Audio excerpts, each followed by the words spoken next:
Hello সবাইকে। আবারও নতুন একটা ভিডিওতে তোমাদের সবাইকে স্বাগত জানাই। আশা করছি তোমরা সবাই অনেক অনেক অনেক ভালো আছো। তো আজকে আমি একটা মান্ডালা আর্টের ভিডিও তোমাদের সাথে শেয়ার করছি। তো এর জন্য প্রথমেই আমি কম্পাসের সাহায্যে এই যে মেজারমেন্ট নিয়ে গোলগুলো করে নিয়েছিলাম। এরপরে যেকোনো ডিজাইন এর মধ্যে ভরতে পারো। মান্ডালা আর্টের একটা সুবিধা হলো কি, তুমি নিজের মতন ইচ্ছা খুশি যা ভালো লাগে তোমার সেই ডিজাইনটা তুমি এর মধ্যে দিতে পারো। এখানে কোনো ক্রাইটেরিয়া নেই যে এখানে এটাই করতে হবে ওটাই করতে হবে। তো তোমার ইচ্ছা খুশি যা খুশি করতে পারো।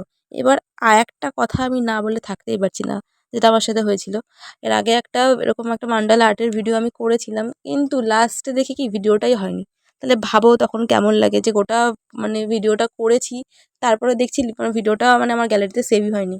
তখন যে কি খারাপ লাগে কি বলবো আর। এটা না বলতে পেরে আরও আমার বেশি খারাপ লাগছিল। তো যাই হোক, ভিডিওটা কেমন লাগছে আমাকে অবশ্যই কমেন্ট করে জানিও। আর একটা সমস্যা হচ্ছে কি, ভিডিও করেছি, ফেডিটও করি, কিন্তু যে কি বলবো, ভয়েস ওভারে কী দেবো, এইটাই এবার মাথায় আসে না। তো এইটা হচ্ছে আর একটা জ্বালা যে কী বকবক করব। তো যাই হোক, আমার কথা বলতে বলতে আমার ছবিটাও কমপ্লিট হয়ে গেছে। কেমন হয়েছে আমাকে অবশ্যই জানিও। আর নিজেকে অনেক ভালোবাসো। টাটা।